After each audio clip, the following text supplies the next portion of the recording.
After coming back to life, I decided to give my husband Ken to my best friend Lucy. During a rafting accident, he hid the truth about my dad and told the rescue team to save Lucy first. Sadly, my dad drowned. When I confronted Ken, he arrogantly asked, "Did you want both of them to die?" It wasn't until I accidentally found Ken and Lucy kissing passionately by the pool did I realize his true intentions. They knew I'd discovered their affair and had me committed to a mental hospital. They used a stun gun on me until I died and took over my family's business. But then I woke up back at the moment my dad fell into the water. "Betty, there's no hope for your dad. Save Lucy first." Never in my life did I imagine such a ridiculous joke would actually happen. That sentence hit me like a bullet to my newly awakened heart. I jumped up and pulled hard at Ken's shirt. He kicked me down forcefully. "You've been unconscious for 5 minutes. Do you even know what that means? Your dad was carried further away, but Lucy's still struggling in the water. Blame your dad for insisting on coming along. Would the boat have capsized if he hadn't?" Ken with his polished appearance and self-righteous tone made me want to puke. Last time, I trusted him so much. And what did I get in return? The painful death of my father. Me struggling between life and death in a hospital bed, while he spent the night buying flowers with Lucy. This time, I swear none of this will repeat. "Please, save my father. It's Lucy who's overboard, and she can swim," I shouted with all my might. Ken got angry and slapped me hard across the face, knocking me to the ground. "Betty, stop acting up. Don't doubt my judgment now. Do you want both of them to drown? Could you handle the consequence? Go save Lucy. Save her first." My ears were ringing, but I interrupted Ken's scolding with an even louder voice. "If you don't save my dad, I'll die right here and now." Finally, while 2 team members went for Lucy, more people went to search for my dad. Ken gave me a cold look and rushed over to Lucy. Watching him run to her, any last illusion I had burned to ashes. When I saw my dad again, he was unconscious from drowning. Just like last time, lying pale on a stretcher, while the rescue captain performed CPR. I was frantic, repeatedly calling for an ambulance until I heard the radio. "Is the ambulance here? We only have one. The second is delayed due to traffic." Just as I was about to ask more, Ken's frantic voice came from behind. "Lucy, you're injured." He knelt and softly blew on a scrape on Lucy's ankle, eyes full of concern. Their gaze was so sickeningly sweet, yet I hadn't noticed in my past life. Not this time. I caught the smug look in Lucy's eyes when she glanced my way. I felt a chill run down my spine. In my past life, Ken had traded my dad's life for a few scratches on Lucy. Soon, a sharp siren wailed closer. The ambulance was here. A rescuer and I were about to lift my dad onto the stretcher when Ken approached hesitantly. "Betty, let your dad wait a bit.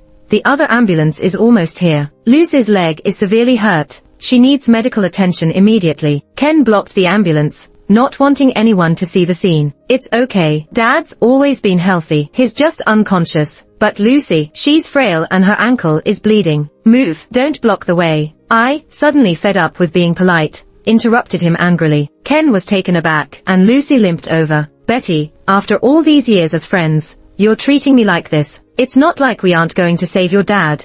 Just wait a bit. Why is that so hard?" Tears fell from Lucy's eyes, leaving her voice hoarse with grievance. Ken raised a hand to wipe her tears, but froze seeing me nearby. One was my childhood friend, the other my partner. They were putting on quite the show of deep affection. The double betrayal hurt my heart. "Lucy, why are you here?" Anna, a colleague from Lucy's hospital, arrived curiously. My heart skipped a beat. "Anna, from Lucy's hospital. Anna, my legs hurt. Help me get to the ambulance first." Lucy was eager. "That's not allowed. The hospital rules state critical patients get priority." Anna firmly refused. Relieved, I helped the others get my dad on the ambulance. Before the door shut, I saw Anna shoving Ken away, stopping him from taking off his watch. Worried about my dad, I urged the driver to start quickly. Next second, the door swung open. Through the blinding sun, I heard Anna's voice clearly. "No money, no ambulance. It's pricey to come out to remote areas. Get him off." They were quickly moving my dad off the ambulance. "I have money.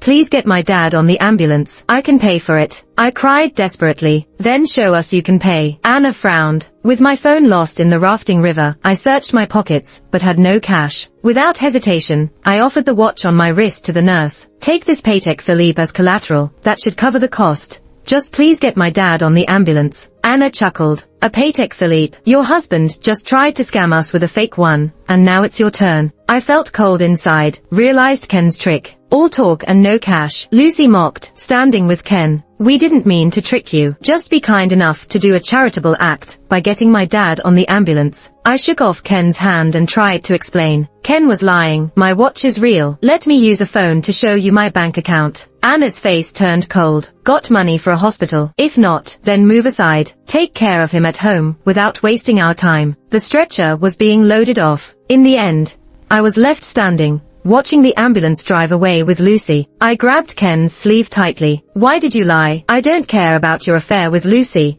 but my dad needs medical attention. If anything happens to him, I won't ever forgive you. The rafting rescue crew was still around, watching quietly. Ken was furious. Stop being unreasonable. There's nothing between Lucy and me. Quit making stuff up. Lucy's leg injury can't be delayed. There's an ambulance anyway.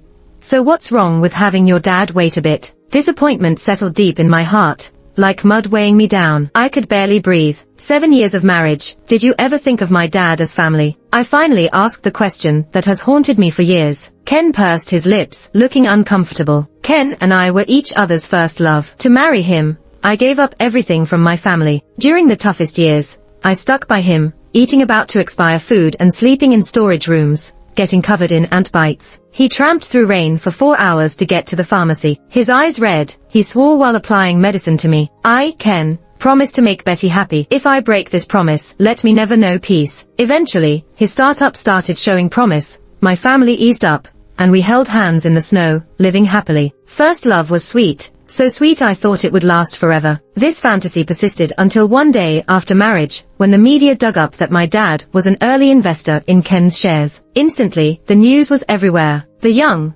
proud CEO got labeled as relying on a woman for success. Ken didn't say anything, remained as caring as always, but something changed between us. He smoked a lot more, filled with silent rage. Once, after a drunken night, he revealed his true feelings. Did you know, I despise charity more than anything. Betty, sometimes I wish I never met you. Returning to the present, I saw Ken's tense face. It didn't matter. Ken gave a dismissive response. Throughout it all, his toes pointed towards where Lucy left. I found it extraordinarily ironic. When the second ambulance arrived, I checked my dad's faint pulse. In the vehicle, I didn't even glance at Ken, focusing entirely on the monitor. Not long after setting off, my dad's heart rate started to drop, plummeting to the 30s. Dad, please wake up. I cried out, utterly heartbroken. Ken made a call, then stood up to talk to the driver. Can you drive faster? No detours to other hospitals. Head to the nearest one. A few minutes later, miraculously, my dad's heart rate went up. I was overwhelmed with joy,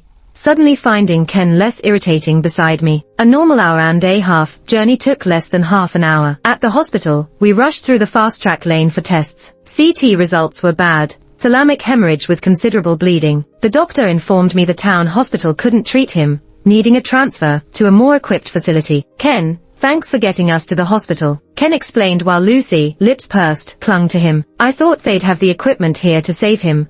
Didn't expect Uncle Ann to be this serious. I was shook, looking incredulously at Ken. He gently pushed Lucy away, sincerely taking a step forward. Betty, let me explain. I resolutely turned away, following the stretcher to escort Dad onto another ambulance. On the way, something inside me broke. I knew we could never go back. Upon reaching another hospital, I hurriedly explained to the nurse and doctor. After confirming with their surgical team, the doctor looked at me with empathy. Our only neurosurgeon is on leave today. Overwhelming despair crushed me. This place is at least 6 hours from the city hospital. Without a surgeon who could save Dad. Rain kept falling. The open hospital courtyard splashed water, drenching my pants. A shadow slowly approached, offering a hand. Betty, let's take Dad home. See him off one last time. It was Ken. I avoided him, desperately thinking of ways to save Dad. Suddenly, I saw Lucy arguing with a stranger in the hospital's courtyard. Why was she here? Something felt off. I walked towards them. Ken caught up to me. That's Lucy's ex-boyfriend.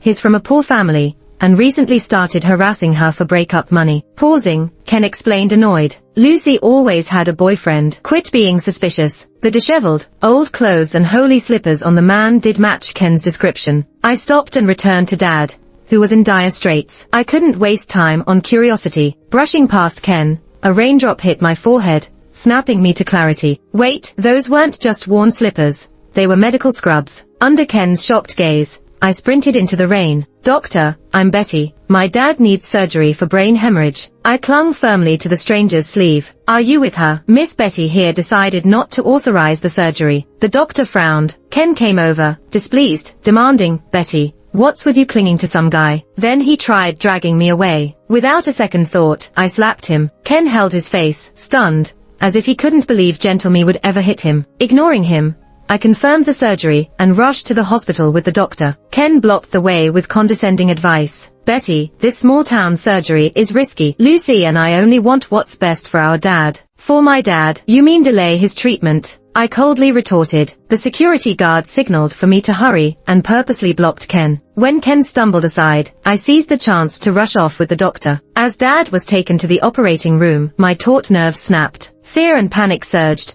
praying for his safe surgery. In the interim, a changing doctor patted my shoulder. Their calm eyes reassured me somewhat. Seconds ticked by. Finally Dad emerged from surgery. In the ward, seeing his stable condition filled me with joy. This good mood lasted until the unwelcome guests arrived. "Betty, how's Uncle? I brought fruit for you and Uncle to enjoy." Lucy walked in with a smile, Ken openly holding her hand, unashamed in front of me. Seeing the vibrant pomelo in Lucy's hand, her intent was clear. Was she hinting I should divorce? In my past life, Dad's death made these two treasure life's fragility, flaunting their affection shamelessly in front of me. As I cracked under the pressure of Dad's passing and Ken's affair, Lucy set me up in a psych ward, allowing them to blatantly take over my family's assets. This life, divorce is possible, but Ken owes me a lot, and I will collect. I ignored the treacherous pair, focusing on caring for Dad. Ken was the first to crack, a CEO's arrogance building over the years. "Lucy went out of her way to see you. Why the attitude? A housewife for 7 years without a job. What's with the pride?" I felt completely indifferent inside. I used to be willing to be a shadow behind Ken, just for a word of his liking. But as my father's only daughter, I was raised to be an heir from a young age. I spent countless fragmented moments learning, with my father teaching me remotely and supporting my online events. Many of Ken's major business decisions had my silent guidance and encouragement in the background. I gave up my career for love, but I never stopped moving forward. Thinking of this, I turned my head and called the nurse aide to get rid of the person. "Unrelated parties, please leave. This is a VIP room." "Betty, how dare you kick me out?" Ken got pushed out, his face contorted with anger. He looked absolutely ridiculous. Disgusted, I contacted my dad's assistant through my phone to investigate some matters, then arranged for a transfer immediately. That night, I unknowingly fell asleep in the nursing chair. In a daze, I vaguely saw a dark figure flash by, but my eyelids fell before I could see clearly. The next day, a strong chemical smell woke me up. Flashlights blinded my eyes, making it hard to open them. A group of middle-aged men in suits and reporters with cameras barged into the room. The strong smell came from the person on the bed beside me, covered by a white cloth. Looking at the flat line on the ECG monitor, my heartbeat accelerated. "Betty, your dad died last night." Ken rushed in with Lucy. "No way," I said firmly. Ken looked at me like I was a clueless child. "Lucy already confirmed with the hospital. It was a cardiac arrest." I interrupted Ken sharply. "My dad can't be dead." "Are you sure that's my dad on the bed?" Lucy chimed in quickly. "Betty, are you so heartbroken that you're losing it?" Saying this, she lifted a corner of the white cloth, revealing bluish-purple spots on the arm, a typical sign of cardiac arrest. If it had been discovered in time, maybe he could have been saved. But alas, Lucy said pointedly. The journalists muttered unhappily. Betty didn't even have time to save her dad. Ken seized the moment. "Betty, I understand you're struggling with your uncle's passing, but the company needs to run. Someone has to take charge." The suited middle-aged men agreed. "Yes, we're really sad about your father's passing too, but company matters can't wait. Betty, I think Ken is quite suitable to take over the company. So eager to claim the estate right after my dad's death." Watching this absurd scene, I silently took note of these people's faces. In a past life, consumed by grief from losing my dad, I handed the company over to Ken. And the first thing he did when he took power was to announce Lucy's status, making her newborn the company's heir, while I was branded as a crazy person. They became the enviable couple, standing atop the graves of me and my dad. The past played out once more. I felt no waves inside me, maybe a bit of unexpected anticipation. Great, the guests are all here, the show is about to begin. This time, I'll make them taste what I suffered. Are they really thinking my dad's company goes to my husband and my best friend's kid? I dropped my sarcastic comment. Ken and Lucy's faces showed a medley of emotions. I pulled out the evidence I had my dad's assistant gather on my phone. Videos of Ken and Lucy naked in my marital home. Photos of them hosting a wedding abroad, under the guise of a business trip. Paternity test results proving Lucy's unborn child is Ken's. One by one, I laid bare the damning evidence. The old-timers Ken had roped in didn't look happy. One by one, they fell silent. The journalists eagerly clicked their cameras, thrilled to report such explosive scoop. I faced Ken coldly. You and Lucy were together behind my back all along, weren't you? In the past life, Ken had always wanted a child, and my anxiety kept me awake all night, since I failed to conceive. Best friend Lucy empathetically came home to keep me company,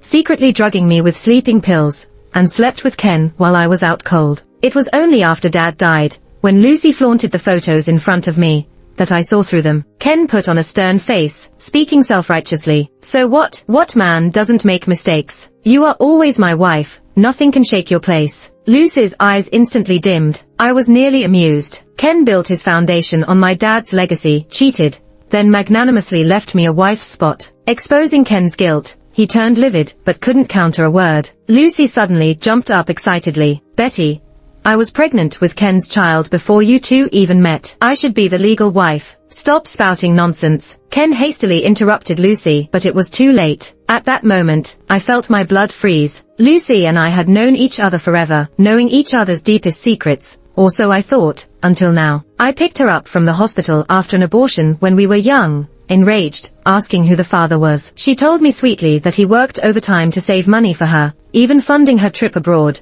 but wouldn't let her reveal his name to me. All along, I believed the start between me and Ken was beautiful and pure, but now I realize, the love I believed in was never true. We've never been in love from the start. In every aspect, I was a victim of a scam marriage. Now everything makes sense. Reflecting on the information from my dad's assistant, all my doubts got cleared. Anyone who wants such trash can take it. But you said it was cardiac arrest, really? I picked up my phone and played security footage for the reporters present. In the video, Lucy was seen putting melatonin pills in my thermos in the day, ensuring I'd unknowingly fall asleep. Past midnight, she entered my dad's room in a nurse's outfit, swapping 4 bottles. Clear as day, the chemical label read anesthetic. With a medical background, Lucy went through these motions effortlessly. She patiently waited for the person on the bed to stop breathing, then left with a smile. As the video ended, everyone's gazes on Lucy shifted. Lucy's face turned ghostly pale, shakily screaming, "It's all fake. The cameras there were broken ages ago." True, she had indeed broken those with a laser pen, but learning from past mistakes, I had hired a private detective to watch her and Ken in advance. Once her suspicious activity got noticed, security promptly repaired them. I didn't anticipate that, with my dad safe this time, she would dare to kill outright. I've already called the police. You can explain it to them, I said coldly. Lucy staggered, almost unable to stand. Ken immediately rushed to support her, looking at me and shouting, "Betty, Lucy and your dad had no issues with each other. There's no way they'd hurt anyone. And you have the nerve to fake surveillance footage out of jealousy." The company veterans who were on Ken's side started chiming in. "Betty, family issues should be dealt with within the family. Bringing the law into this could harm the company's image. Your dad just passed and you wouldn't want to see his legacy crumble, right?" There was an underlying threat in their words. I just chuckled coldly. Who said my dad passed away? Why don't you take a look at the person in that bed? Betty, are you out of your mind? Your dad was just here during the day. Who else could it be in that bed? Maybe we should take you to see a psychiatrist in a few days. Lucy's eyes flickered with a strange light. Just like in my past life, when they tried to get rid of me quietly by admitting me to a mental hospital under the pretext of treatment. I looked at Lucy and Ken with a knowing smile. You two came here during the day to scope out the place, right? There was a slight pause in their movements. They looked a bit uneasy. Ken loudly defended himself. We came here out of concern for your dad, and this is how you repay us. Such genuine care wasted. I kept a straight face.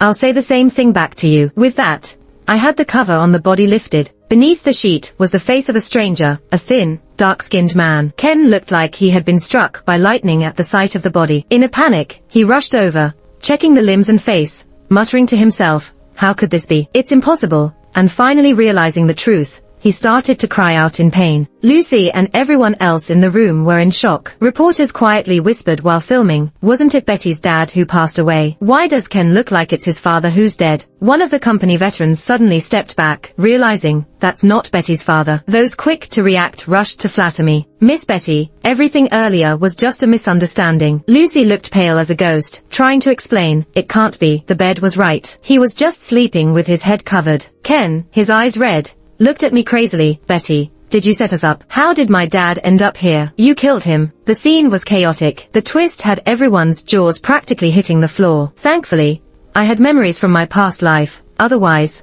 my dad wouldn't have made it. When we first dated, Ken told me a sad story about his childhood to gain sympathy. He'd been forced to drop out of school in middle school to work, supporting his family while they leached off him. To escape his toxic family, he had moved halfway across the country to this city. In my last life, Ken's mom had contacted him, saying his dad was sick and needed him to pay for medical expenses. When he ignored her, she called me, begging for help. Thinking blood was thicker than water, I softened and sent money. Little did I know, once his dad recovered from surgery, he joined forces with Ken and Lucy to plot against my family for our money. Even the idea of admitting me to a mental hospital had come from Ken's dad. Later, as Lucy tortured me with electroshocks before I died, she bragged by showing me photos and messages. I saw pictures from Lucy and Ken's wedding, with Ken's parents there. And Ken took over my family's company.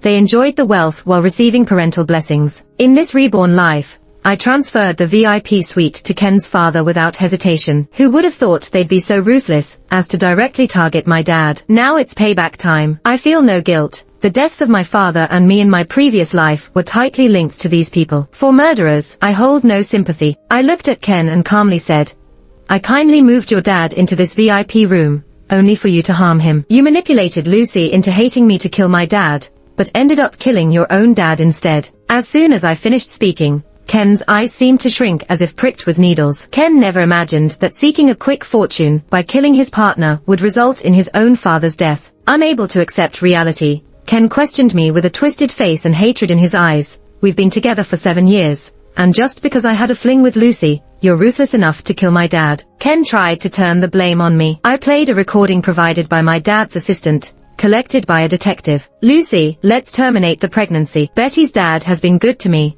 After he dies, I'll marry you." "Ken, the doctor says my body can't handle more miscarriages. This is my last child. I won't give it up." Ken, still defiant after hearing the recording, said, "I didn't commit a crime. You illegally recorded this. It can't be used as evidence." I glanced toward the police coming in, saying coldly, "Tell it to the judge." Lucy, who had been silent for a while, clutched Ken's sleeve tightly. "Ken, what do we do now? I'm carrying our baby." Ken's cold-blooded nature was fully exposed. He immediately disowned her. "What's it got to do with me? It's your own stupidity that got you here." Lucy, eyes wide in despair, screamed and started hitting Ken with her fists and feet. Enraged, having failed after years of plotting, Ken kicked her pregnant belly in anger, and blood ran down Lucy's pants. Police quickly restrained Ken, but it was too late for the child. Under the scornful eyes of everyone present, the police took them away. In the end, Lucy was sentenced to death for murder, and Ken got 25 years for abetment. Years later, as I successfully took over my father's company,